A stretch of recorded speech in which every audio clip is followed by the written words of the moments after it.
istilah analitik dan juga kontinental itu tidak mengacu secara harfiah pada wilayah geografis yang semata-mata dialokasikan terhadap beberapa wilayah atau bagian wilayah.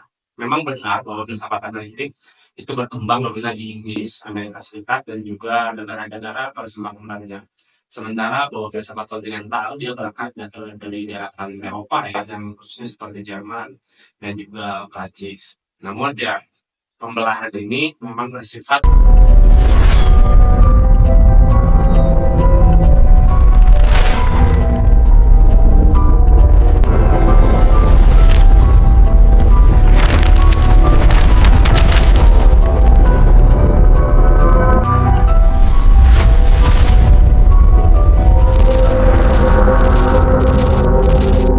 Oke, selamat datang di Nalarapa, narasi dan juga tentang tempat di mana nalar diuji, tak hanya dinikmati dan sesekali menertawakannya. Nalarapa pada minggu kali ini akan melanjutkan pembahasan seputar filsafat di beberapa episode sebelumnya sempat dibahas. Berikut pembahasan seputar riset yang terakhir ya. Seperti biasa di dalam pembahasan kali ini, di awal pelantikan sebagai pelaksana, gue akan memulai dengan beberapa pertanyaan, meski bahwa pembahasan pada kali ini itu cukup agak berkeringat ya bagi aku seputar filsafat analitik dan juga filsafat kontinental. Maka pertanyaannya itu, di mana kan sesungguhnya ide itu harus berpijak ketika dunia tak lagi dapat dibaca dengan satu bahasa saja. Seperti di dalam pendidikan perpustakaan atau dalam riuk kehidupan yang tetap. Haruskah ide itu tunduk pada kejelasan proporsional? Atau juga justru itu menantang pemikiran dengan puisi keterasingan dan juga sejarah duka. Apakah nalar logis itu sebagaimana dipuja dalam tradisi analitik benar-benar memadai untuk menjelaskan terhadap eksistensi manusia yang itu rindu, luka, menolak, dan berharap sekalipun. Apakah sebaliknya yang memungkinkan bahwa kontinentalisme itu hadir dengan ambiguitas dan dekonstruksinya justru masuk di dalam relativisme yang tetap berpijak. Sehingga bahwa kembali hadirnya pertanyaan yang lebih khusus ya. Tidakkah bahwa kita perlu bertanya siapa yang menentukan terhadap validitas dalam perkembangan filsafat itu sendiri? Berikut dalam perkembangan logika, sejarah, dan kekuasaan simbolik. Apakah benar bahwa dua kutub besar ini itu tidak bisa ketemu? Ataukah pemisahan itu hanya produk struktur akademik ya, yang itu membentukkan dialog dan juga menjadikan ide seolah sebagai naragading interaksi dari dunia yang ia janjikan untuk dipahami. Dapatkah bahwa pemikiran dalam filsafat itu, dalam filsafat analitik dan juga filsafat kontinental dapat membangun jembatan di mana tak hanya antara analitik dan kontinental, melainkan antara nalar dan juga makna, antara presisi dan juga pengalaman, berikut antara argumen dan juga penderitaan. Anggaplah bahwa pertanyaan-pertanyaan ini, pertanyaan-pertanyaan tadi, itu tidak muncul daripada keapaan, melainkan dari pelatihan zaman yang mencari kembali, akan berpikir berikut arah terhadap maknanya. Di abad ke-20, kita berhadapan dengan dua kontinum ya, pemikiran yang mesti kerap dikontraskan di dalam diksi dikotomis. Berikut pembahasan perihal filsafat analitik dan juga kontinental. Sehingga sebenarnya hal itu mengakar dari kegelisahan yang sama, pencarian akan kejelasan makna dan juga tanggung jawab ide dalam menafsirkan dunia. Ketika filsafat analitik dan juga filsafat kontinental itu sebagaimana dua sisi dari mata uang yang sama, lahir dari semangat reflektif dan mengajukan pertanyaan mendasar. Bagaimana ketika manusia itu memahami terhadap kenyataan, terhadap bahasa, bahkan dengan dirinya sendiri.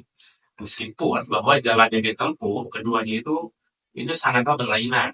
Baik dalam metodenya, di dalam bentuk, juga di dalam pemahaman tentang hakikat filsafat itu sendiri.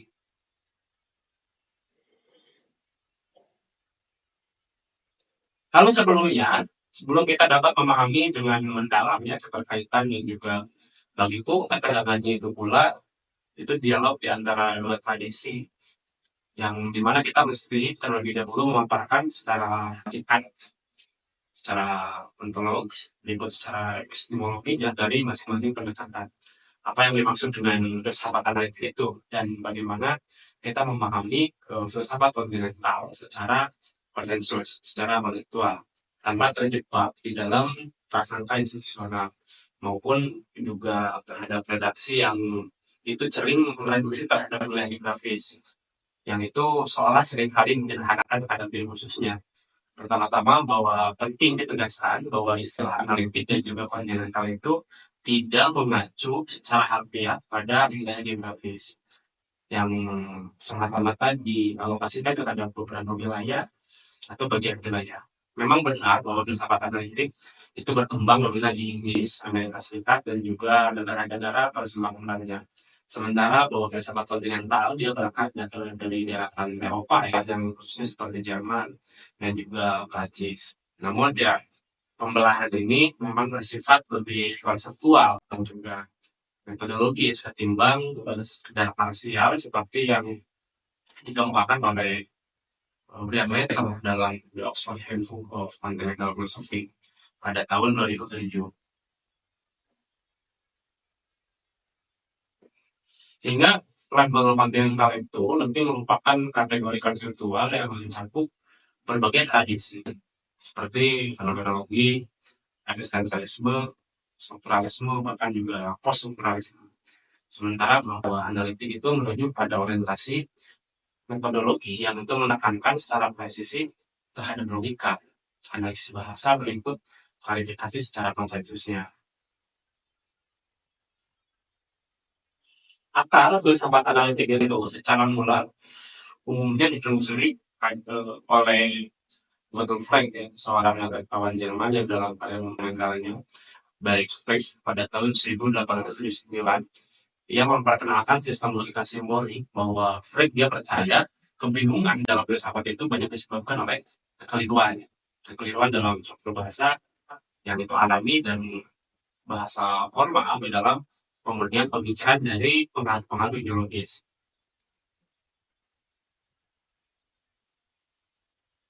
Yaitu meletakkan seperti dasar logika juga sampai epistemologi baru bahwa makna itu dapat dan juga harus ditentukan secara struktural, mesti sistematis. Mesti bahwa gagasan Frank itu tidak langsung menjadi arus utamanya ya di Inggris itu, seperti ada tokoh-tokoh dari Biemon, berikut Milton Marshall yang menyambutnya dengan pendekatan yang lebih kritis terhadap tradisi filsafat Inggris yang kala itu masih dipengaruhi oleh idealisme pilihan. Seperti mulai tadi dalam esainya, di dalam esainya The Revolution of Idealism 1903, dia menyerang doktrin bahwa realitas itu bergantung pada pemikiran atau dalam pikiran, dan juga mengusulkan terhadap common sense realis bahwa dunia nyata sebagaimana kita pahami sehari-hari adalah bagian daripada filsafat itu sendiri. More dia menekankan bahwa pentingnya analisis konseptual sebagai suatu metode untuk memecah istilah atau proposisi yang menjadi unsur-unsur dasarnya. Ya bahkan Rousseau sendiri lagi yang lebih radikal lagi dengan mengembangkan teori deskripsi dalam General Things 1905 yang menyatakan bahwa banyak pernyataan filosofis itu tampak bermakna, padahalnya sebenarnya tak punya referensi yang jelas. Yang ia juga bersama Walter Head yang menulis definisi of matematika pada 1910 ya, kurang lebih kalau aku nggak salah, sampai di 1913 sebagai usaha yang cukup ambisius untuk meletakkan fondasi matematika secara logis dengan proyeksi ini, sehingga Husserl itu menunjukkan bahwa filsafat itu dapat berjalan sejajar dengan sains dalam hal metodologi sebagai bentuk penelitian yang kemudian itu membentuk semangat dasar terhadap filsafat analitik. Jadi perbedaan yang cukup sentral, filsafat itu tidak diorientasikan sebagai pola kehidupan atau sejarah yang melainkan itu dihadirkan pada struktur bahasa, argumen, berikut logika. Filsafat analitik memang tumbuh di dalam iklim Amerika, yaitu sejak pasca revolusi industri. Pengembangan tadi saya kiri, sense positif, dan juga kebiasaan berpikir yang mesti sistematis. Lalu disiplin itu yang menjunjung kejelasan, argumentasi yang valid, dan juga daya jangkau yang logis. Filsafat analitik itu bekerja dalam seorang layaknya konseptor, gitu, yang itu membangun kerangka, mengoreksi logika internalnya, dan juga memperbaiki jika ada kerangka atau hal yang bersifat ambigu. Sehingga bagi aku bahwa kepastiannya adalah kebijakan atau kebajikan tertinggi, dan juga keambiguan itu dipandang sebagai kegagalan di cara episteme. Yang itu sebaliknya ketika filsafat kontinental dengan akar yang cukup juga mendalam pada tradisi romantik dalam idealisme Jerman, dan juga hermeneutika klasik yang itu menghidupkan cara berpikir yang menghargai terhadap kerumitan, ambivalensi, berikut ketegangan secara ekstensi. Para pemikir kontinental itu lebih mirip seorang arkeolog lah ya, lebih mirip seorang arkeolog yang itu menggali lapisan-lapisan historis, bahasa, dan juga budaya itu untuk menyingkap suatu struktur makna yang tersembunyi. Mereka memang tidak berada dalam bentuk sejajar pertanyaan apa arti daripada suatu konsep, tetapi juga bagaimana konsep itu menjadi mungkin, siapa yang diuntungkan dari konsep tersebut, dan ideologi macam apa sih yang dibungkus di dalam klaim netralitas itu. Sehingga bahwa memahaminya terhadap filsafat analitik itu tidak cukup dengan mengamati sebagai sebuah alat pemikiran ya. Yang lebih daripada itu kita mesti memandangnya itu sebagai suatu etos, sebagai karakter intelektual, karakter cara berpikir yang itu dibentuk oleh sejarah, lalu dimatangkan oleh krisis logika dan diarahkan oleh aspirasi terhadap kejelasan konsensus atau juga ketelitian secara epistemik yang melainkan bahwa ia itu merupakan proyek besar. Ya maksud aku proyek besar itu proyek untuk mensucikan kembali terhadap filsafat dari keharusan bahasa berikut kekabulan metafisik, sehingga dalam kerangka ini bahwa ia dianalogikan sebagai sains tidak dalam pengertian fisik, tetapi dalam semangat klarifikasi, pengujian, dan juga kualitas strukturalnya. Meski bahwa di balik ambisinya yang tampak dingin dan perempuan, bahwa filsafat analitik sesungguhnya lahir dari keresahan yang sangat manusiawi, keresahan yang hadir terhadap kebingungan dalam berpikir, berikut kebingungan terhadap keambiguan yang itu membikai terhadap pemahaman, berikut terhadap penyalahgunaan bahasa yang seringkali menyaruh sebagai kebijaksanaan, sebagai narasi kebijaksanaan. Maka memang pertanyaannya bahwa dapatkah filsafat itu dibersihkan dari segala ilusi dengan sekadar mengklarifikasi bahasanya, ataukah justru di dalam balik keinginan untuk menjadikan tadi itu tak sembunyi ilusi lain yang lebih substansial atau tentang kenyataan logikanya sendiri. Oh gitu.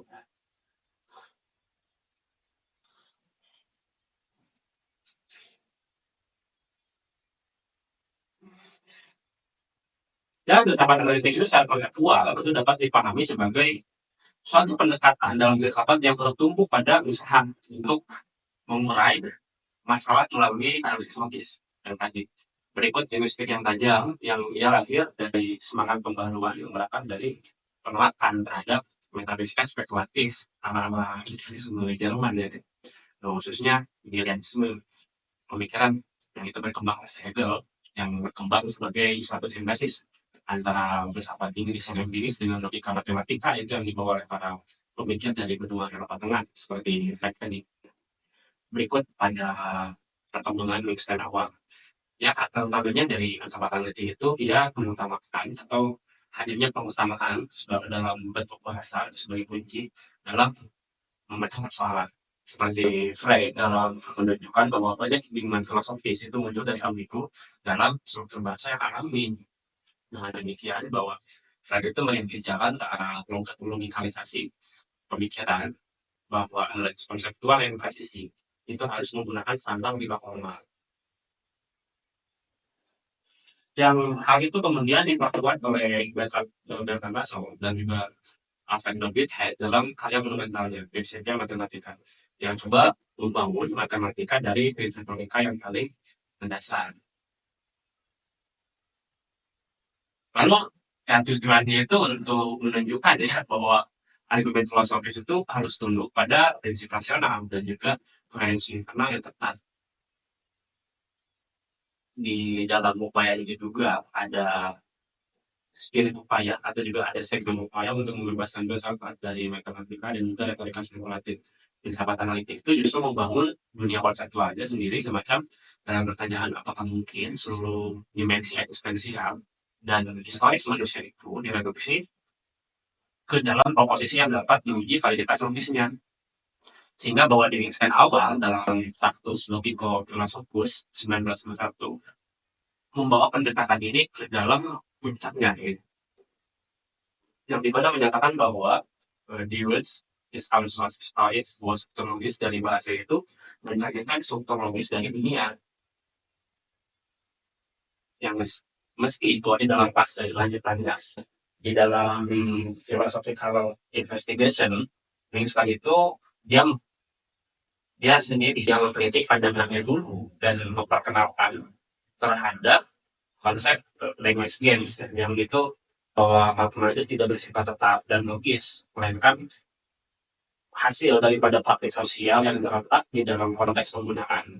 Hal itu memang menandai pergeseran besar di dalam filsafat analitik berikut terhadap analisis logika formalnya, itu menuju analisis bahasa lain yang dikembangkan lebih lanjut oleh pemikir-pemikir Oxford seperti Jane Austen, Wilbur Trial. Sementara itu, bahwa filsafat kontinental itu menyuguhkan horizon yang sama sekali berbeda. Di bawah narasi besar kontinental itu hadir beberapa tradisi yang itu dimulai daripada fenomenologi besar, eksistensialisme sacred, hermeneutika Gadamer, dan ada konstruksi juga, dan arkeologi pengetahuannya Foucault, Foucault, yang meski di tengah keragaman tersebut, benang merah yang mengikat mereka itu ialah penolakan terhadap klaim netralitas sistemik, yang juga hadir sebagai pengakuan atas paradisialitas, peran terhadap kekuasaan, dan peran terhadap pengalaman subjektif dalam seluruh pengetahuan.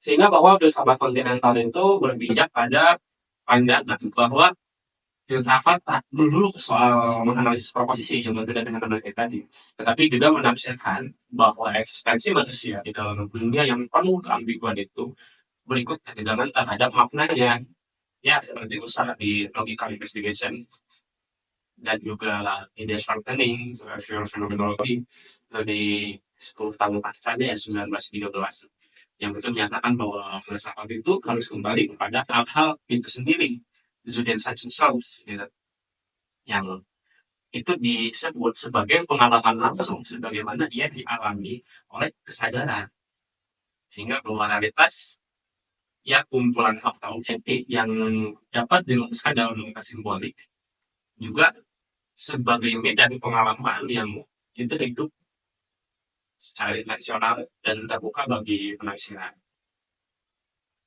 Lalu ada pandangan editor Martin Heidegger, ya dia sebagai Oedipus sendiri yang sekaligus ada upaya memberontakkan terhadap pandangan gurunya yang membawa terhadap proyek fenomenologi, yaitu ke arah ontologi eksistensial.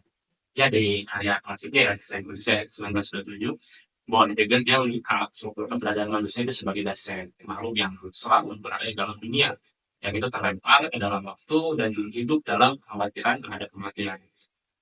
Sehingga bahwa filsafat menurut Heidegger itu haruslah mengikat kebenaran sebagai keterbukaan, itu yang disebut sebagai aletheia, yang kemudian muncul para pemikir seperti Sartre yang itu menyuarakan eksistensialisme humanis dan eksistensialisme humanis di dalam Realita Apollinaris pada 1943, dan kemudian Derrida yang itu juga menantang fondasi metafisika barat melalui strategi dekonstruksi di dalam diagramatologinya 1967 ya pembahasan, yang mereka menolak gagasan terhadap kejelasan dan juga objektivitas universal, dan justru menunjukkan bahwa bahasa sejarah berikut kekuasaan itu selalu membentuk cara kita memahami kenyataan, ya kayak Foucault tadi dalam disiplin tulis, dan apa ya, buku lain itu pemikiran lainnya adalah Theology of Knowledge, secara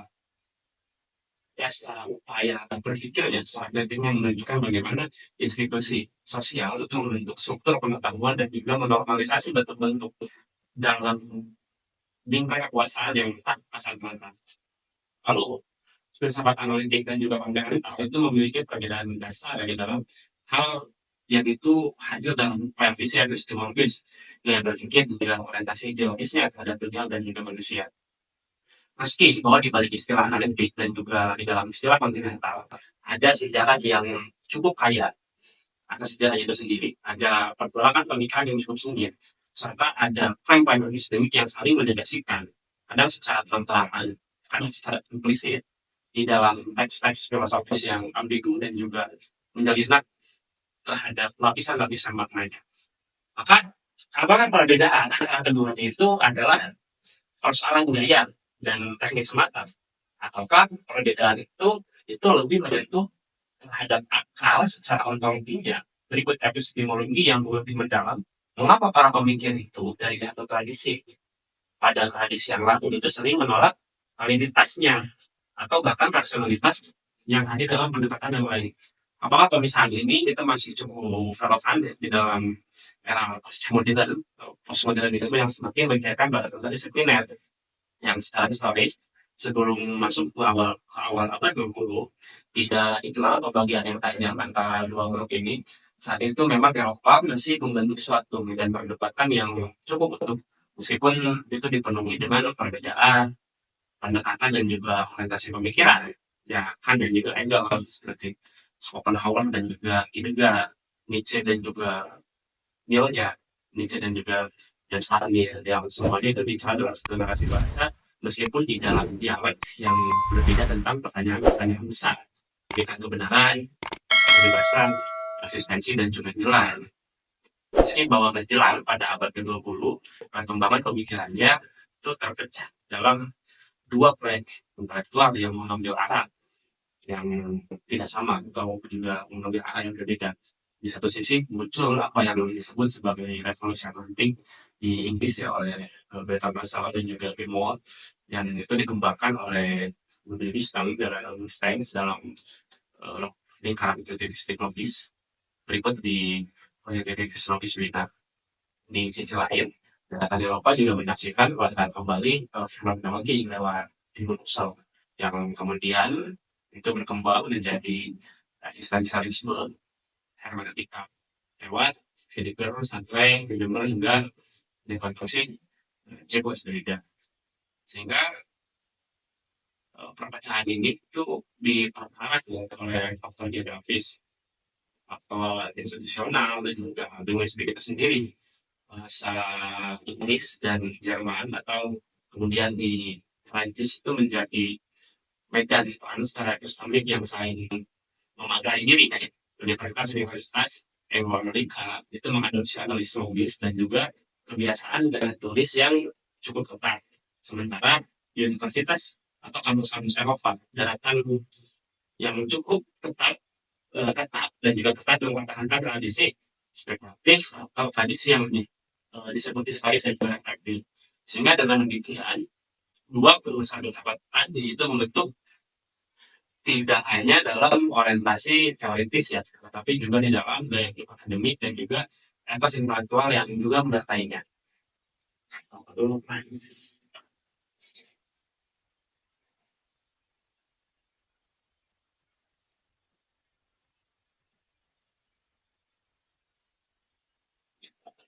Filsafat analitik itu pada intinya bertujuan untuk membuat pemikiran menjadi jelas, jadi tertata dan terbebas dari ilmu bahasa.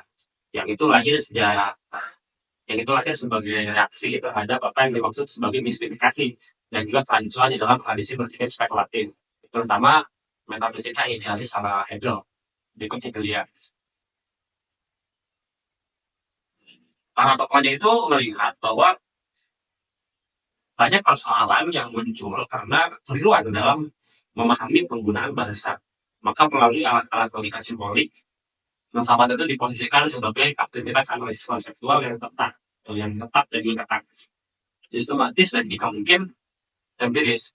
Pertanyaan seperti apa makna dari keadilan atau apa itu kebenaran, yang pertanyaan itu diurai menjadi pernyataan-pernyataan kecil yang dapat diuji dan juga diklarifikasi secara logis. Berpikir di dalam pandangan analitik itu harus ilmiah, harusnya jelas, transparan, dan dapat dipertanggungjawabkan.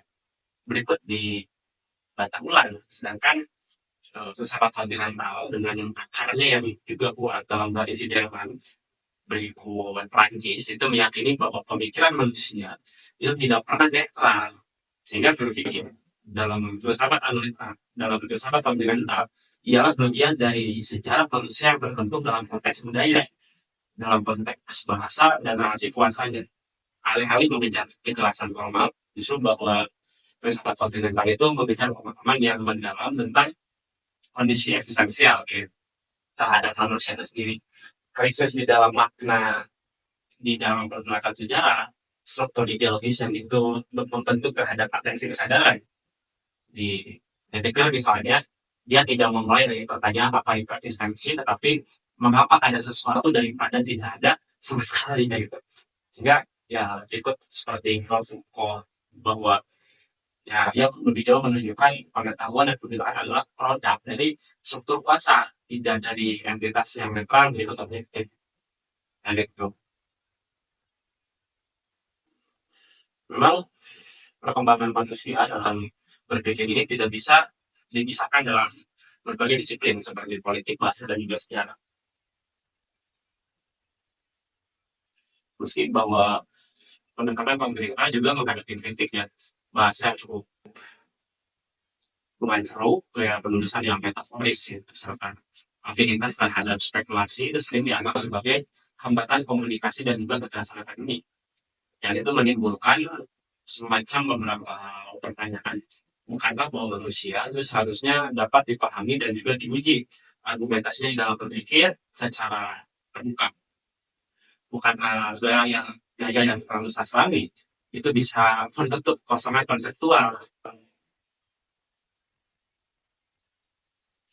Pembelahan antara filsafat analitik dan juga kontinental ini melainkan juga hadir secara upaya politis dan juga kultural. Masing-masing merasa mengklaim sebagai filsafat sejati. Bagi analitik kontinental ya seringkali terlalu kabur dan juga ideologis. Bagi kontinental ya analitik terlalu sempit dan juga tidak menyentuh problem eksistensial manusia. Sehingga pertanyaannya, haruskah bahwa keduanya itu saling menafikan atau ada kemungkinan untuk membangun atas jembatan epistemik yang memungkinkan hadirnya dialog lintas tradisi tadi. Ya, sensal roti yang itu mencoba menjembatani keduanya. Coba menggabungkan keduanya itu sebagai upaya untuk menunjukkan bahwa perbedaan antara keduanya adalah soal gaya berpikir, bukan substansi.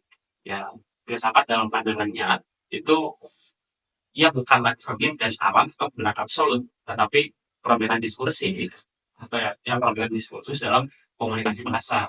Upaya-upaya semacam itu yang membuat ruang bagi rekonsiliasi, juga upaya untuk menyadarkan kita bahwa ketegangan antara dua kubu tadi itu mengandung nilai secara epistemologi yang cukup penting, sehingga bahwa perbedaan itu sendiri adalah tanda kehidupan manusia ketika berpikir.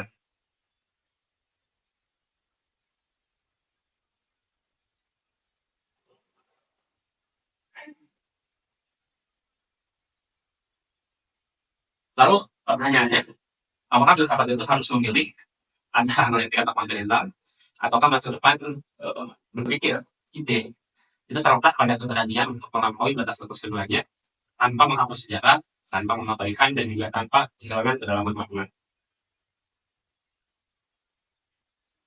Lalu, apakah mungkin menyatukan kedua pendekatan itu dalam satu kerangka yang saling memperkaya, ataukah mereka itu harus tetap hidup sebagai dua dunia epistemik yang paralel ya, namun tidak pernah bersentuhan.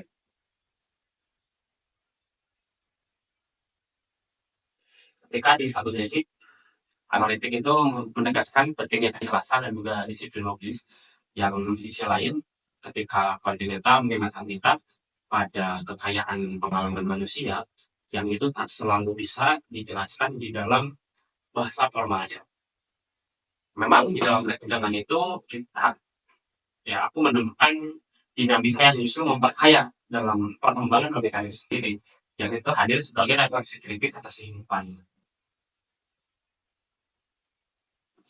Yang itu ditegaskan juga sebagaimana oleh Simon Glenning ya di dalam The Idea of Continental Philosophy yang kurang lebih pada tahun 2006, yang mana dikotomi ini itu harusnya dilihat bukan sebagai batas pemisah yang kaku, bukan batas pemisah yang juga beku, melainkan medan dialog yang mestinya terus berubah. Kita tidak perlu memilih salah satu atau menolak yang lain, justru dari pertentangan inilah dan ketegangan berikut perbedaan itu akan ada pertanyaan-pertanyaan baru yang lebih tajam, yang lebih reflektif dan juga manusiawi. Sehingga jika di dalam uraian sebelumnya kita telah memakai struktur konseptual dasar dari dua poros besar pemikiran abad ke-20 antara analitik dan juga kontinental, maka kita mesti juga menyelami lebih dalam kerangka epistemologi berikut semantik yang menghubungkan keduanya. Sebab medan tarik menarik antara tradisi pengaruh berikut intensinya ya secara intensi kognitif yang saling bersilang, semacam apa yang dimaksud dengan analitik dan juga kontinental, itu tidak pernah itu masuk dalam ruang yang cukup dijelaskan hanya sebagai terminologi dalam perbedaan wilayah dan juga gaya berpikir. Ya memang medan perang, medan polemik, medan perkembangan pemikiran yang hadir dalam proyek historis, atau juga pertarungan ya, world review atau world view, pandangan dunia yang belum pernah sepenuhnya usai. Satu hal yang pastinya muncul dalam diskursus konseptual itu secara mendasar bahwa apakah benar kedua itu memiliki pendekatan yang dapat dibandingkan secara simetris dan juga setara, atau jangan-jangan justru upaya membandingkan keduanya itu hanya menyingkap perbedaan logika epistemik yang terlalu khusus dan yang terlalu dediktif, terlalu dalam, terlalu asimetris, sehingga tidak bisa diukur dengan satu titik yang sama. Ya. Kamu ulang bahasa orang Sunda.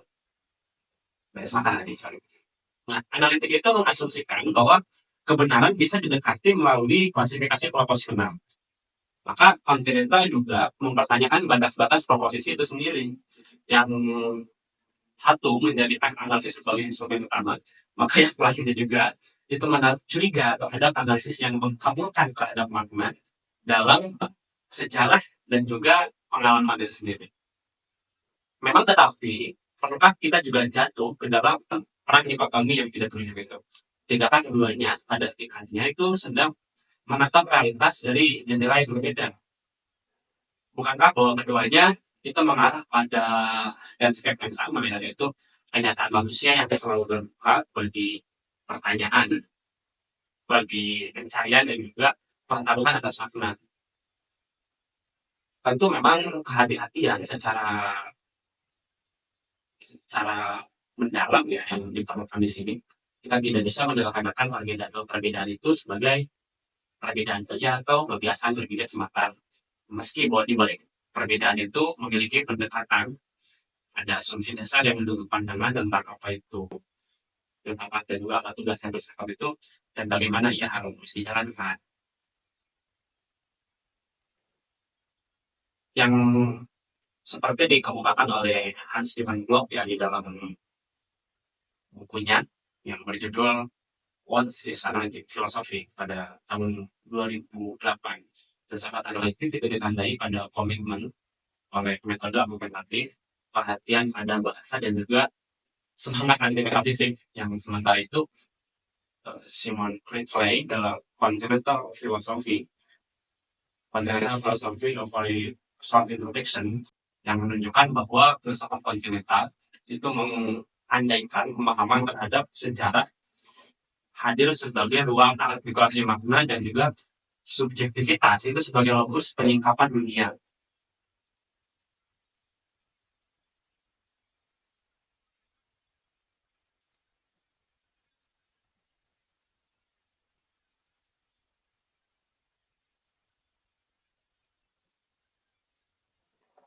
Bahasa memang menjadi medan pertempuran yang sangat signifikan antara keduanya itu.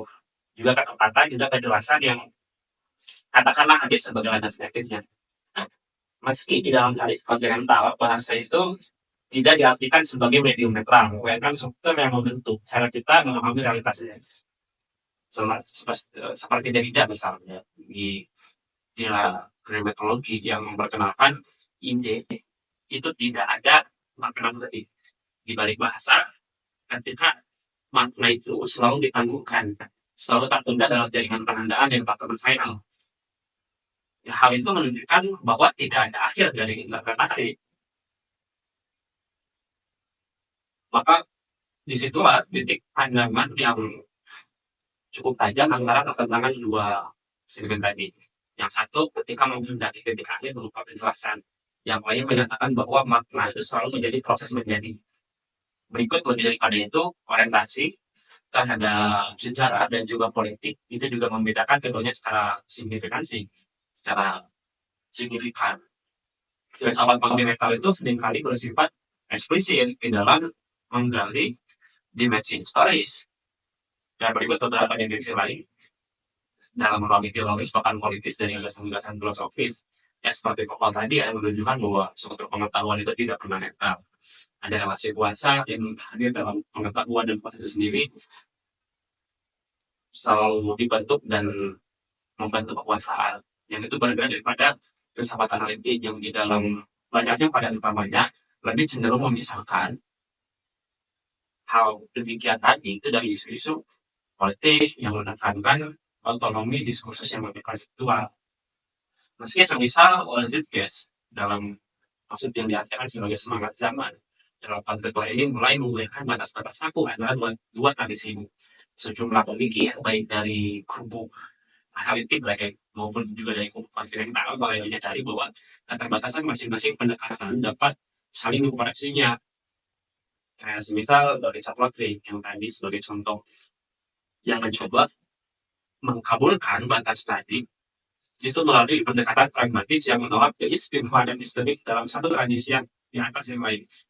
Maka yang tokoh lainnya seperti Paul Richard yang dalam Dualisme Kontinental banyak dialog dengan gagasan-gagasan analitis, terutama dalam eksplorasi hermeneutik ya. Hermeneutik simbolik yang tidak mengabaikan pentingnya terhadap struktur bahasa dan juga logika.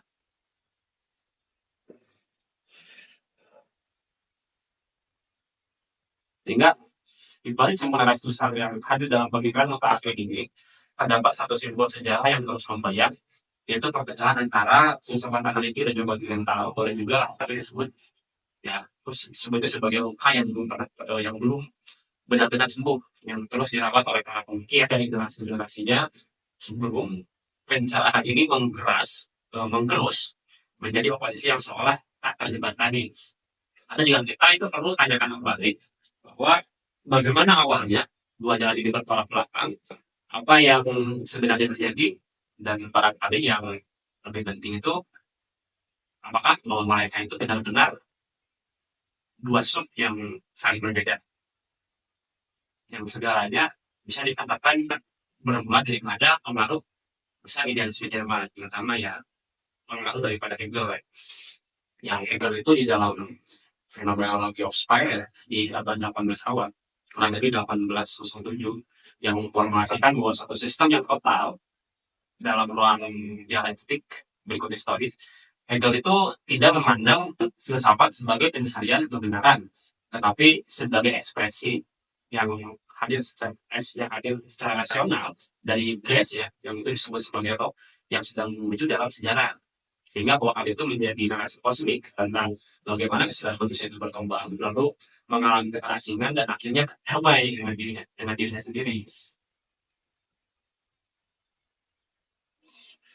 Meski memang tidak semua pemikir merasa nyaman dengan sistem besar semacam ini, atau dengan pemikiran tadi.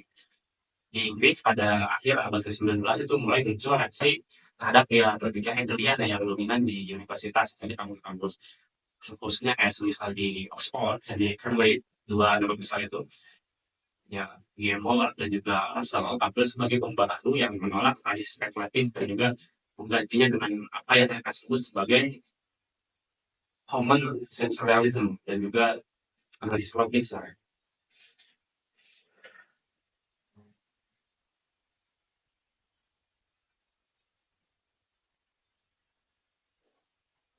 Moral itu dengan gaya tulis yang menyuarakan bahwa filsafat harus kembali ke hal-hal yang masuk akal dan juga jelas di prinsip etika di bukunya itu, yang dia menolak pendekatan etika metafisik yang dianggap kabur dan juga menggantinya dengan analisis makna ada moral secara konsensus.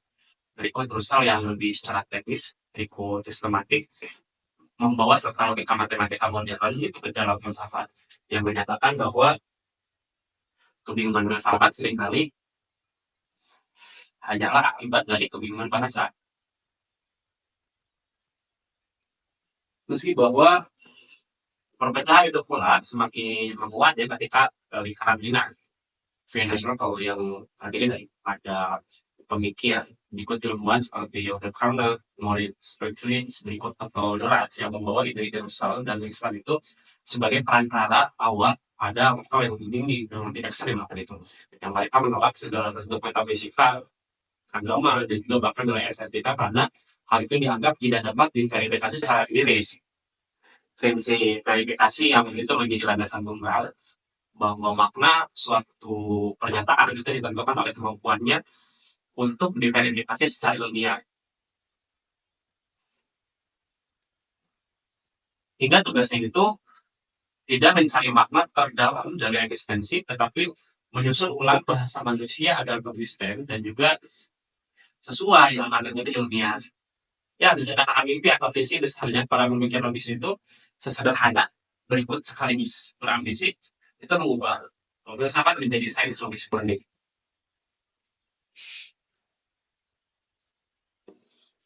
Lalu juga Husserl yang merintis pendekatan yang tadi disebut fenomenologi. Husserl tidak mengabaikan pentingnya klarifikasi. Ia meyakini bahwa sumber pemahaman yang sesungguhnya adalah pengalaman langsung atas kesadaran manusia. Di logical investigation itu, dia mengajak bahwa filsafat itu untuk kembali kepada soal ya, dunia kehidupan yang kita alami. Tidak pada dunia objektif yang dipaksakan oleh sains gitu.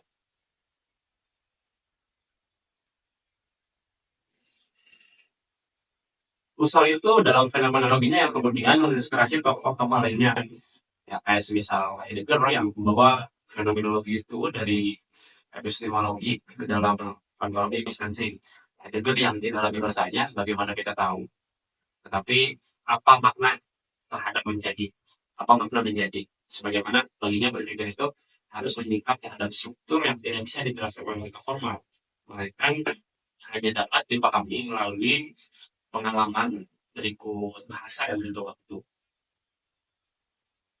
Berikut ya di Prancis, Heidegger itu memberi pengaruh besar bagi lahirnya eksistensialisme yang menemukan terhadap artikulasi populernya dalam pemikiran Sartre ya, di Paul Sartre. Berikut Simon de Beauvoir, berikut yang dia juga membahas yang feminis.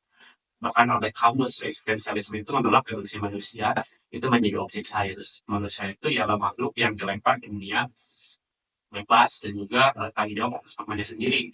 Maka oleh karena itu tidak cukup hanya menjelaskan terhadap konsep ya, juga mesti menyentuh kehidupan nyata, menyentuh terhadap kebebasan dan juga kecemasan manusia. Perpecahan yang memang semula bersifat metodologis itu semakin mengeras ya akibat peristiwa historis di Perang Dunia Satu dan juga Perang Dunia Dua. Banyak pemikir dari Eropa Tengah, berikut di Timur juga, yang termasuk anggota Vienna Circle tadi, itu melarikan diri dari Amerika untuk menghindari dari rezim Nazi. Di Amerika itu mereka memperkenalkan gaya berpikir logis dan empiris yang kemudian menjadi arus utama di dalam perkembangan kamus besar yang di saat yang sama juga banyak pemikir kontinental yang tinggal di Prancis dan juga Jerman itu mengembangkan kritik terhadap nasionalisme modern yang dianggap itu melahirkan bencana kemanusiaan.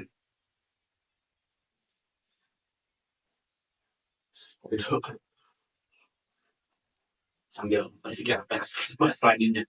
Nah, beberapa upaya lintas batas itu telah muncul ya pemikir tadi seperti Richard Rhodes yang juga Gerald Putnam, Carlos Taylor, atau juga bahkan Howard Charles yang berupaya membuka percakapan antara dua dunia ini, yang mereka menyadari bahwa logika itu tanpa konteks adalah satu bentuk hampaan.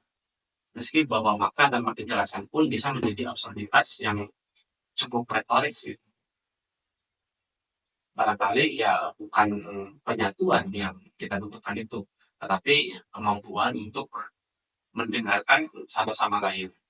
Analitik memang perlu mendengar jeritan sejarah dan juga bahasa yang dikaji oleh kontinental, dan kontinental juga perlu membuka dirinya terhadap struktur argumen yang mesti teliti dan juga harus tepat, jadi kok sistematis. Berikut ya Winston, yang itu juga cukup monumental sebagai sosok yang sekaligus membuat fondasi filsafat analitik dari dalam ya di beberapa karya-karyanya. Di berikut di Tractus Philosophicus 1901 yang menyatakan bahwa batas-batas bahasaku adalah batas-batas duniaku. Maksud daripada itu realitas. Menurutnya itu dapat direpresentasikan dalam bentuk proposisi logis yang hanya apa yang dapat dikatakan dengan jelas, sehingga itulah yang bermakna. Sisanya ya itu termasuk metafisika, yaitu cuma bisa disebut sebagai estetika atau juga religiositas yang harus dibiarkan dalam diam. Memang meskipun pada philosophical investigation tadi, Winston juga itu sebagaimana tadi ya disampaikan, memutar arah ya, memutar banding step lah, menolak pendekatan logika pembalian baku dan memperkenalkan terhadap konsep negotiation tadi, gagasan bahwa makna itu ditentukan oleh konteks penggunaan sosialnya, sehingga filsafat menurut Winston akhir bukanlah sistem teoritis, melainkan praktik klarifikasi terhadap cara yang hadir dalam bahasa lalu itu digunakan dalam kehidupan sehari-hari.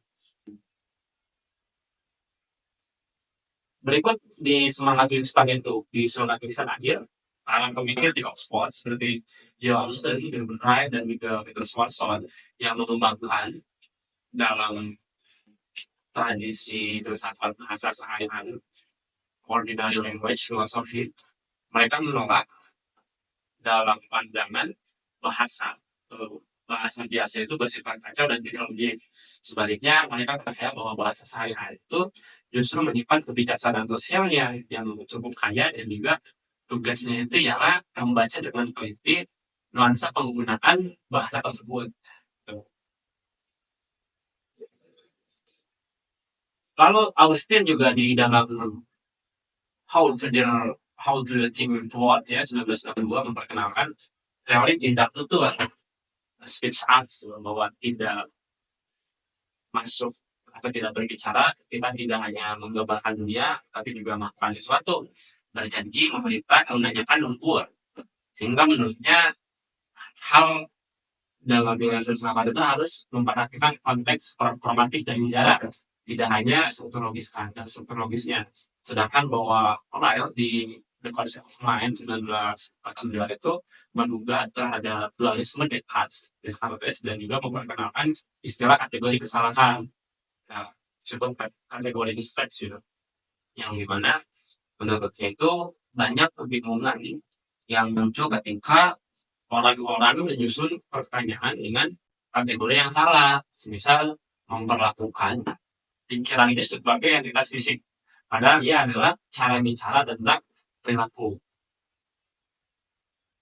Sehingga muncullah pendekatan baru dalam analitik yang itu tidak lagi membahas berikut memaksakan bahasa ke dalam rangka formal, tapi justru berusaha menafsirkan bahasa sebagaimana digunakan, sebagaimana filsafat analitik pasca 1960-an itu menjadi semakin plural ya, yang tidak lagi tentang logika atau juga bahasa. Mereka juga menjangkau pada pembahasan segmen bidang seperti filsafat analitik yang itu disentuh oleh John Rawls, yang mesti bahwa John Rawls dia memiliki pengaruh daripada Kant itu sendiri, berikut filsafat moral dan rasional yang sebagai sosial di wilayah fikir, bahkan estetika dan juga metafisika. berbeda hal di awal dan soal anti lah itu pemikiran analitik itu dia membahas hal-hal yang menyangkut seputar keadilan, kekuasaan, kesehatan dan juga pengalaman. Mereka tetap dengan karakteristik argumen deskriptif eksplisit bahwa struktur yang tepat berikut penggunaan istilah yang mesti presisi.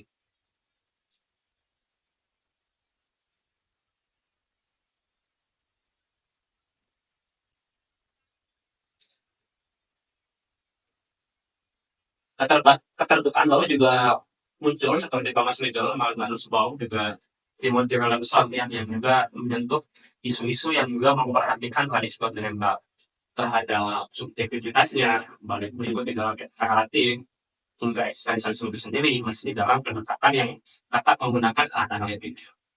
Teknologi dalam filsafat analitik itu aku kira bisa dilakukan dalam 4 versi utama ya. Satu itu di dalam klarifikasi konseptual, di mana ia memecah konsep menjadi unsur sederhana untuk memahami maknanya. Lalu yang kedua, dalam analisis logis itu ada upaya untuk menggunakan struktur logika formal sebagai upaya untuk menguji validitas argumennya. Sehingga di poin yang ketiga, bahwa bahasa itu sebagai objek kajian, yang itu fokus pada penggunaan bahasa sebagai upaya untuk membongkar asumsi yang dilabeli filosofis. Berikut yang terakhir, yang keempat itu argumen rasional dan juga upaya yang sistemik, sehingga bahwa filsafat adalah kegiatan argumentatif, bukan narasi bebas yang cukup bebas. Berikut ditafsirkan oleh intuisi subjektif. Sehingga daya tarik filsafat analitik itu terletak pada kepastian epistemik yang ditawarkannya, yang membuat filsafat tampak seperti ilmu, tidak diperdebatkan secara terbuka, diuji dan juga direvisi. Melainkan filsafat analitik tidak cukup dengan mengamatinya sebagai sebuah aliran pemikiran, tetapi ya kita juga mesti memandangnya itu sebagai suatu etos ya tadi, sebagai satu karakter yang dibentuk oleh sejarah, dimatangkan oleh krisis terhadap logika dan juga diarahkan oleh aspirasi terhadap penjelasan konseptual dan penelitian akademik ya.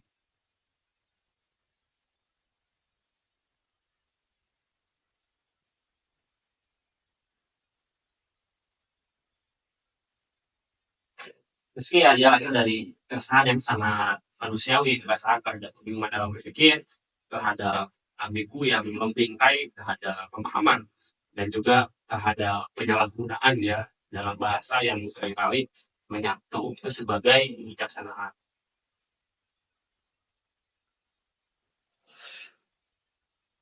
Lalu di sepanjang sejarah itu, diskursus dalam perkembangan barat itu seakan terbelah antara mereka yang percaya bahwa penjelasan logis adalah bentuk tertinggi daripada kebijakan dalam berpikir, dalam bentuk kebajikan intelektual, dan mereka yang meyakini bahwa makna hanya lahir dari historis, ambigu, linguistik, dan juga eksistensial yang tidak pernah utuh. Analitik itu mengajarkan disiplin argumen dan ketentuan proporsional. Di sisi lain, bahwa kontinental mengajarkan kita itu untuk menyingkap warisan metafisik dan juga puasa dalam tiap ungkapan kebenaran. Maka pertanyaannya ya cukup semakin penting lah, dan tidak bisa dikalahkan juga. Awalnya dua dunia tadi itu memang ditakdirkan untuk saling mendedikasikan, atau sesungguhnya di tengah segala perbedaan terdapat ruang dialog yang justru memperkaya ide itu sebagai waktu pemikiran dan juga keberadaan. Sebagaimana aku mengulang lagi pertanyaan itu, atau sahabat narasumber yang ingin memberikan pandangan silahkan di kolom komentar. Pemisahan antara kedua tradisi itu memang telah lama menjadi fakta inspirasional ya di kurikulum kampus, akademik, hingga konferensi secara langsung membangun sekat epistemik yang membuat pertemuan di antara keduanya itu terasa tabu. Bahkan yang mustahil tidak tabu, kalau tidak tabu ya mustahil. Meski bahwa hal yang berurusan lalu, maka mereka benar-benar berbeda. Pertama-tama ya kita mesti mengakui bahwa perbedaan antara filsafat analitik dan juga kontinental tidak muncul karena satu sama lain yang bersikeras dalam upaya penolakan. Sebaliknya, bahwa ia tumbuh dari kebutuhan yang berbeda tentang cara humanitaritas. Di segmen BPK ini menganggap bahwa kebingungan itu sering disebabkan oleh kebingungan bahasa, maka jalan keluarnya ialah mengklarifikasi melalui analisis logis. Sedangkan ya Kontinental yang percaya bahwa makna itu bukanlah sesuatu yang bisa dijernihkan begitu saja, melainkan bahwa makna itu ialah hasil daripada sejarah, konflik, dan subjektivitasnya berikut bahasa itu sendiri yang selalu dasar, selalu ditangguhkan.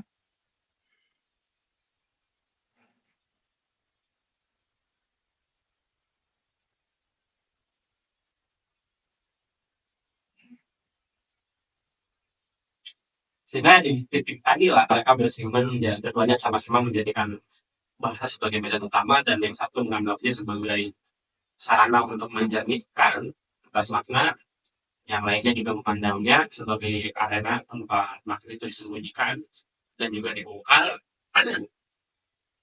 melalui pembahasan dan juga kata tadi.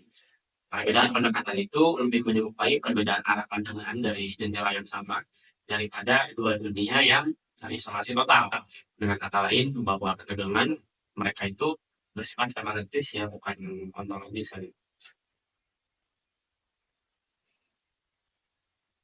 Maka yang Wisak sendiri juga yang sering dianggap sebagai simbol terhadap filsafat analitik dalam fase pemikiran akhirnya juga semakin dekat dengan sensibilitas kontinental yang dalam philosophical investigation itu cukup jelas ya ketika membedakan beberapa karya lainnya yang ketika ia mulai mempertanyakan kekuatan bahasa formal dan juga mengakui bahwa makna itu sangat tergantung pada konteks ya itu, sangat tergantung pada penggunaan konteksnya, berikut konteks penggunaan yang ia bahkan menjalankan agar filsafat itu membiarkan segalanya seperti adanya.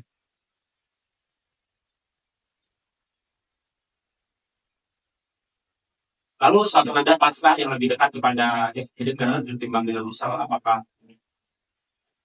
bukti bahwa batas antara dua tradisi itu poros atau berlubang atau selalu terbuka untuk dibaca ulang? Ya, tentu saja bahwa karena hal itu menjadi proses autentifikasi ya ketika manusia hadir dalam proses berpikirnya. Lalu ya ketegangan antara filsafat analitik dan domain intelektual itu semakin menonjol ketika kita masuk ke dalam bidang filsafat moral, ketika masuk terhadap pembahasan moral, etika dan politik. Berikut tadi beberapa tokoh yang dijelaskan seperti John Rawls di Theory of Justice 1971 yang menggunakan metode filsafat analitik itu untuk menyusun teori keadilan yang formal, di mana tambah sosial hipotetik yang dapat diuji melalui rasionalitas personal. Langsungnya percaya bahwa prinsip moral dapat dirumuskan secara netral seperti teori di dalam fisika. Yang mesti ada pembahasan lebih komprehensif tentang communicate position dan juga ignorance-nya.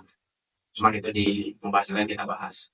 Ketika hal lain, ketika melihat bahwa klaim moral dan politik itu tidak pernah netral, bagi mereka bahasa moral seringkali menyembunyikan struktur dominasi yang dilakukan. Ya, di disiplin Konex, Geno Trouble, yang mereka menemukan bagaimana lembaga dan juga wacana itu membentuk subjektivitas dan juga identitas manusia. Dan itu mestinya bukan berdasarkan kontak, melainkan simbol disiplin yang bekerja secara diam-diam di dalam tubuh, berikut di dalam gender itu sendiri dan juga bahasa. Ketegangan itu memang sangat penting ketika pertanyaannya apakah filsafat itu harus sentral dan inovatif atau justru kritis dan juga historis. Apakah kita lebih membutuhkan prinsip moral yang bisa diuji dalam sains logika atau pemahaman kritis atas bagaimana moralitas itu dibentuk oleh kuasa. Ya memang dua pertanyaan ini tak dapat dijawab secara terpisah ya, justru di antara keduanya ada ruang dialog yang cukup penting namun juga cukup penting kan itu, yaitu di mana ruang kita bisa melihat bahwa kebenaran juga soal kondisi-kondisi historis yang membuat validitas itu menjadi mungkin. Sehingga di beberapa dekade terakhir itu menunjukkan bahwa batas antara analitik dan juga kontinental tidak lahir sekeras dahulu ya, seperti di awal. Banyak pemikiran kontemporer, para pemikir kontemporer, pemikiran dari itu tadi, yang mencoba menyeberang batas ini dan juga mengembangkan sintetis yang lebih produktif. Semisal ya beberapa tokoh yang ada misal dibahas gitu. Rotary di pemikiran Amerika yang menolak pembelahan secara eksplisit, Berikut di karyanya yang lain seperti Philosophy and the Mirror of Nature yang mengkritik tradisi analitik karena terlalu terpaku pada modal pengetahuan sebagai kriminalitas dan juga justru mengusulkan pendekatan pragmatis yang lebih terbuka terhadap sejarah dan juga narasi. Dua hal yang memang lebih sering diolah oleh kontinental yang itu menjadi pembahasan kesehariannya. Begitu juga Taylor ya, Thomas Taylor dan Taylor Swift yang meski berpijak dalam tradisi analitik, dia juga menulis secara naratif dan filosofis tentang subjektivitas modern menggunakan beberapa teori kritis ya di masa Frankfurt seperti Habermas yang berdialog langsung dengan para pemikir analitik dalam ketika ia menyusun teori tindakan komunikatif yang itu bertumpu pada rasionalitas yang subjektif. Lalu mungkin pertanyaan terbesarnya juga dalam bagian ini ialah apakah kita itu masih perlu mempertahankan dikotomi antara analitik dan fundamental, ataukah hal itu hanyalah konstruksi akademik yang kini itu lebih membatasi daripada mencerahkan? Ya silakan dijawab. Terus silakan dikatakan gimana di kolom komentar atau diskusi secara langsung. Sehingga ada argumen bahwa dikotomi ini justru memperkaya karena dari ketegangan itu wartawan bisa terus bergerak, bisa bertanya dan juga mendefinisikan ulang dirinya sendiri kayak gitu. Meskipun ada yang merasa bahwa dikotomi itu hanya melanjutkan segregasi yang cukup merugikan perkembangannya sebagai medan pemikiran lintas perspektif itu sendiri. Lalu persoalan pembahasan seperti etika, teknologi, politik identitas dan juga ekologi yang tidak bisa dijawab dengan satu gaya pemikiran saja, sehingga bukan apa kita itu justru membutuhkan kombinasi antara kejelasan logis dan juga pendalaman historis, antara ketegasan proporsional dan juga pembukaan terhadap ambiguitas dalam ruang eksistensial manusia. Maka bukan rekonsiliasi ada yang kita butuhkan, tetapi kesiapsediaan untuk saling mendengar berikut bisa saling mempertanyakan.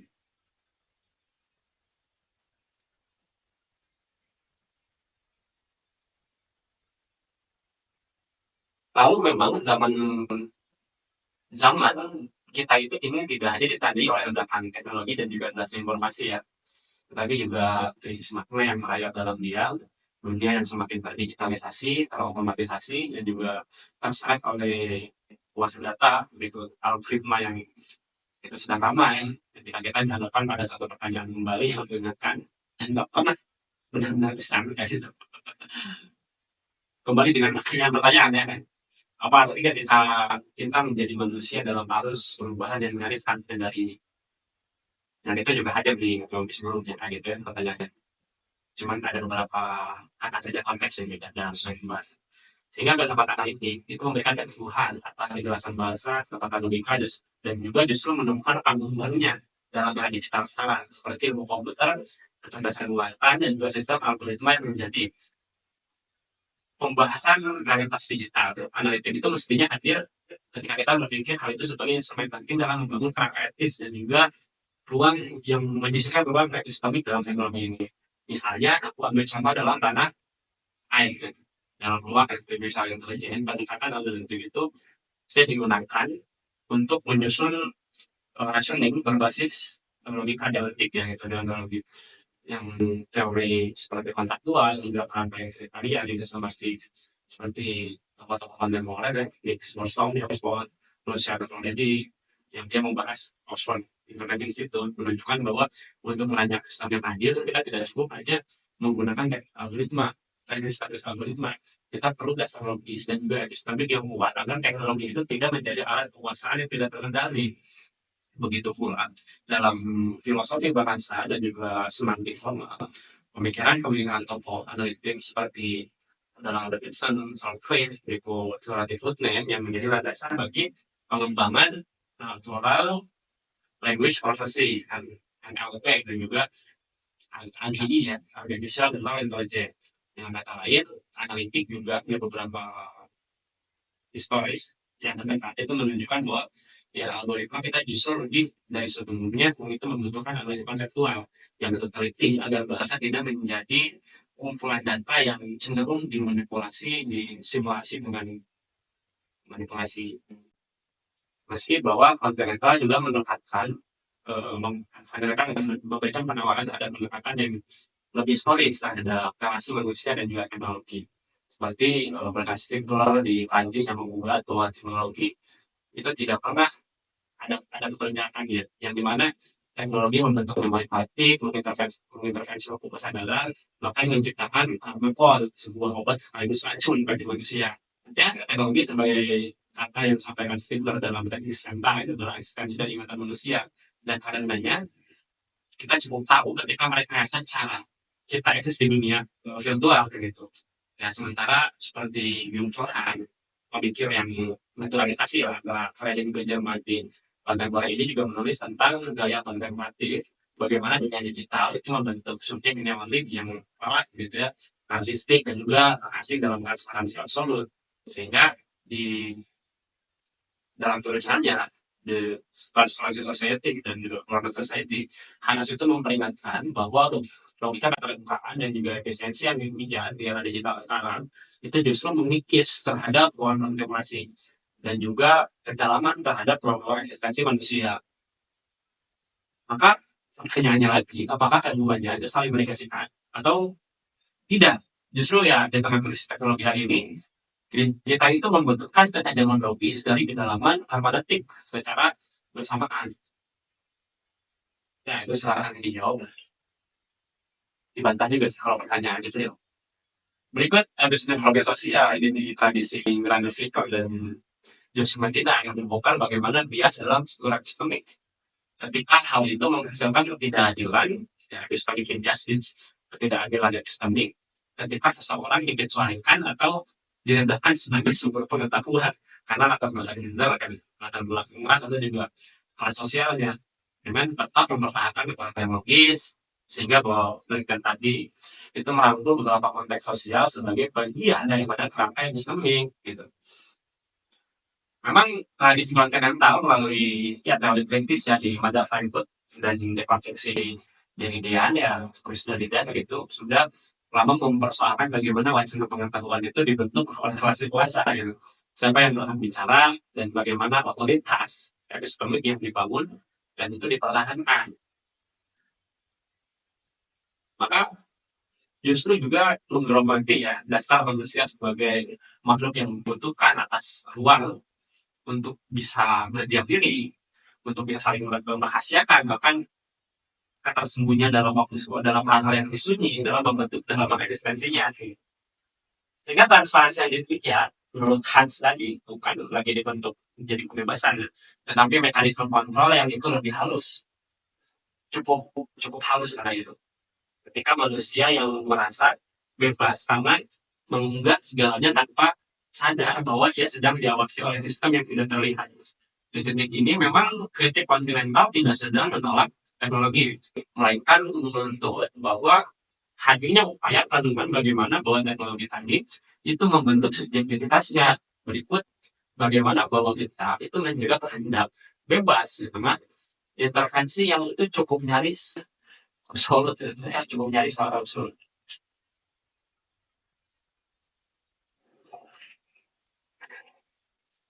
Ya ini pembahasannya cukup panjang ya, pasti sahabat aku juga akan jenuh kalau topik puas itu terlalu panjang. Maka premis hipotesisnya bahwa pertarungan epistemologis dan juga metodologi antara filsafat analiti dan kontinental itu masuk dalam diskursus yang tidak mencerminkan perbedaan bentuk pendekatan, hanya sekedar bagi aku mengisyaratkan terhadap kedalaman historis, politis dan juga eksistensial dari cara manusia memaknai terhadap dunianya. Berikut premis yang cukup fundamentalistik yang melandasi bahwa pembahasan ini adalah pemisahan antara kedua tradisi itu tidak dimaknai sebagai bifurkasi akademik yang bersifat dan natural, melainkan produk daripada konfigurasi sejarah yang hadir menjadi wacana sistem akademik barat yang hadir pada periode akhir pasca modern itu sendiri, serta hendak untuk membakukan metode tertentu sebagai titik tolak ukur kebenaran secara filosofisnya. Maka ya, hal tadi tidak hanya dipertaruhkan dalam bidang-bidang, tetapi juga di wilayah representasi dan juga legitimasi. Yang berikut Kesimpulan sementara pada video kali ini, dari perenungan inilah bahwa dikotomi antara filsafat dan ide fundamental itu bersifat problematik ketika kita lihat sebagai obsesi esensial. Sebaliknya, ketika kita baca sebagai dialektika metodologis yang itu terus bergerak dan juga bersifat, maka keduanya itu dapat melahirkan bentuk pemikiran yang justru itu lebih integratif, lebih kritis, cukup tajam, reflektif, bahkan responsif itu sendiri terhadap kita itu melihat perkembangan zaman ini. CBS kritis itu menjadi mungkin bukan menjadi penghapusan perbedaannya yang ketika hadirnya upaya pengakuan atas prioritas sistemik yang saling menantang dalam jalan intelektual. Sehingga bahwa bersama tadi itu tak lagi dalam bertahan hanya dengan menjunjung kebenaran yang terkurung dalam logika, atau juga terlarut dalam melirik puisi, eksistensi, puisi-puisi kekecewaan semata. Dunia memang telah berubah menjadi beda di mana efek aplikasi algoritma dan juga keterasingan itu hadir serentak tanpa ampun, sehingga karena pada akhirnya pertanyaan tentang analitik dan juga fundamental itu bukanlah pertanyaan tentang metode, tetapi tentang keberanian. Bagi aku hal itu tentang keberanian untuk terus bertanya meski tak ada jaminan atas jawabannya, keberanian untuk berdiri dalam celah antara kejelasan dan juga ketidakjelasan, juga ketidakteranggan itu sendiri, keberanian untuk menyatukan oposisi sebagai energi penciptaan makna yang baru, dan itu bukanlah sebagai pertentangan yang tidak memiliki makna itu sendiri. Sehingga filsafat itu menemukan makna yang paling berubah dan juga sekaligus yang paling mendatang. Apakah hal itu perlu dan akan mendatang nantinya? Ya, cukup sekian beberapa penjelasan mengenai seputar filsafat analitik berikut kontinental. Pembahasan ini belum selesai. Ini hanya sekedar penjelasan perihal kerangka, yaitu juga kalau disebut kerangka, dan itu juga kalau semisal penjelasannya itu bagian daripada isi kerangka ini. Oke, cukup sekian. Jangan lupa diikuti terus dalam penjelasan di movie selanjutnya. Cukup sekian, kita dari Tuhan dan sekian dari setan. Yang benar silahkan disalahkan, yang salah silahkan dibenarkan, yang keliru silahkan diselesaikan, dan yang kurang silahkan ditambahkan.